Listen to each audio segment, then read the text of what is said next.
Olá pessoal, sou o professor Rodrigo Carvalho e esse é mais um vídeo aí com assuntos de atualidades. Hoje nós vamos falar sobre os 10 anos de guerra na Síria. Eu sempre falo para os meus alunos para terem atenção aí para as efemérides. O que são efemérides? São datas redondinhas, né? Então, 10 anos de conflito na Síria é uma data importante, tá? Primeiro, eu gosto sempre de lembrar quando é que começou o conflito, né? Foi em 2011, em consequência da Primavera Árabe. Rodrigo, mas o que é a Primavera Árabe? Num outro momento eu vou fazer um outro vídeo aí para vocês e vou explicar um pouquinho melhor, mas só para adiantar, para contextualizar, é aquela onda de protestos que se espalhou por todo o mundo árabe, norte da África e Oriente Médio, com a finalidade de derrubar governos autoritários. Começou lá na Tunísia, depois que o Bouazizi, né, ateou fogo contra o próprio corpo, um jovem feirante, e aí os jovens tunisianos se revoltaram e começaram uma onda de protestos que culminou com a renúncia do Ben Ali, o ditador da Tunísia. Lembrando que essa onda de protestos aconteceu também no Egito, que derrubou o Mubarak, aconteceu na Líbia, o Gaddafi foi morto, e se espalhou pelo Oriente Médio, Bahrein, Emirados Árabes Unidos, Arábia Saudita e na Síria. Rodrigo, mas o que aconteceu na Síria? Na Síria, a Primavera Árabe, a onda de protestos, acabou se transformando numa guerra civil. Por quê? Porque o presidente Bashar al-Assad, ele acabou reprimindo esses protestos com muita violência. Então foram diversos manifestantes mortos, isso aumentou ainda mais a revolta, e aí muitos desses manifestantes pegaram em armas. Quando manifestantes pegam em armas, eles deixam de ser manifestantes e passam a ser considerados rebeldes. E aí tem o início da guerra civil na Síria, entre o governo Bashar al-Assad, que é um representante aí dos xiitas dentro da Síria, e os rebeldes sunitas. Se fosse só esse conflito entre esses dois grupos, provavelmente eu já estaria aqui falando para vocês que ele chegou ao fim. O problema é que grandes potências globais e regionais se envolveram no conflito. De um lado nós tínhamos ali os Estados Unidos apoiando os rebeldes sunitas, já que o governo Bashar al-Assad, xiita, se opunha aos interesses dos Estados Unidos. Do outro lado nós tínhamos a Rússia apoiando o governo Bashar al-Assad. Então a guerra acabou se intensificando muito, acabou sendo muito violenta, inclusive com acusações de uso de armas químicas, né, em vários momentos dessa guerra. O governo Bashar al-Assad foi acusado de usar armas químicas, afirmou que não foi né, por parte do governo, e sim por parte dos rebeldes. Então, lembrando que nós temos uma convenção de armas químicas que vigora desde 97, que proíbe o uso dessas armas, né? Num outro momento eu vou fazer também um vídeo, um podcast aí sobre esse assunto que eu acho que compensa, tá? Mas o que você tem que saber?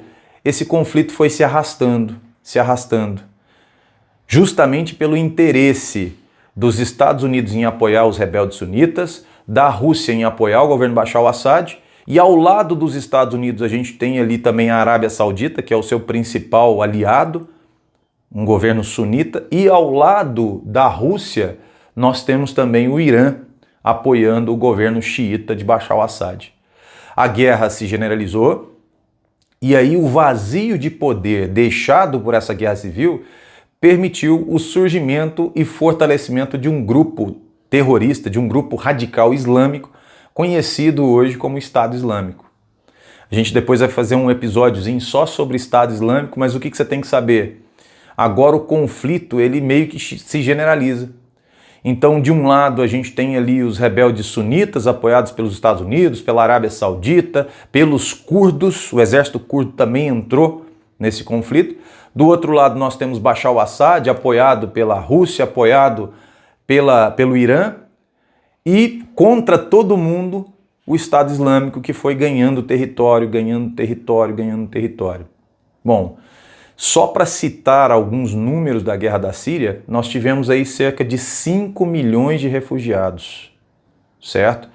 E o conflito hoje, Rodrigo, como é que se encontra esse conflito? Hoje, mesmo depois, né, de tentativas ali de assinatura de cessar-fogo entre Turquia, Rússia, esses governos tentaram fazer ali né, uma pacificação ali na região, mesmo com todas essas tentativas, o conflito ainda está, né, ainda tem muita tensão, tá? Você pode ver que o território da Síria ainda é dividido, né? Então, boa parte aí desse território sírio hoje é ocupado ou é dominado pelo governo Bashar al-Assad. Por quê?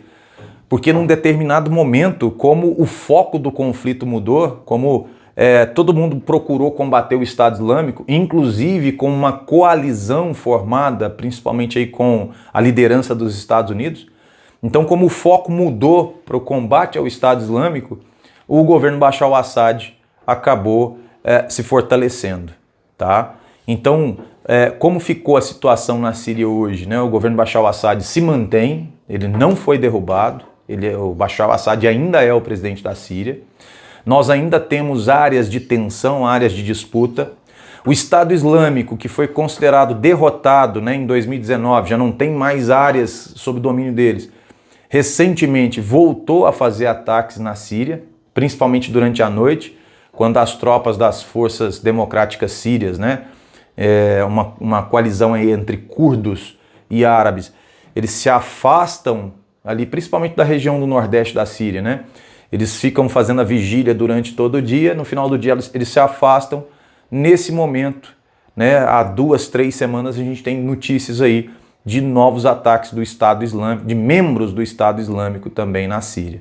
Então o território ainda está dividido, o território ainda está sob tensão e hoje, segundo a ONU, nós temos ali cerca de 13 milhões de pessoas, né, deslocadas. Nós temos ali mais de 500 mil crianças com subnutrição crônica e a situação da Síria, infelizmente, não melhorou muito, né? Então, esses interesses dessas potências globais e locais e regionais acabaram complicando muito a situação da Síria, tá certo? Pessoal, espero que vocês tenham gostado desse resuminho, tá? Daqui a pouco a gente faz aí mais um vídeo, mais um podcast. Muito obrigado aí pela atenção de vocês e até a próxima. Um abraço. Obrigado.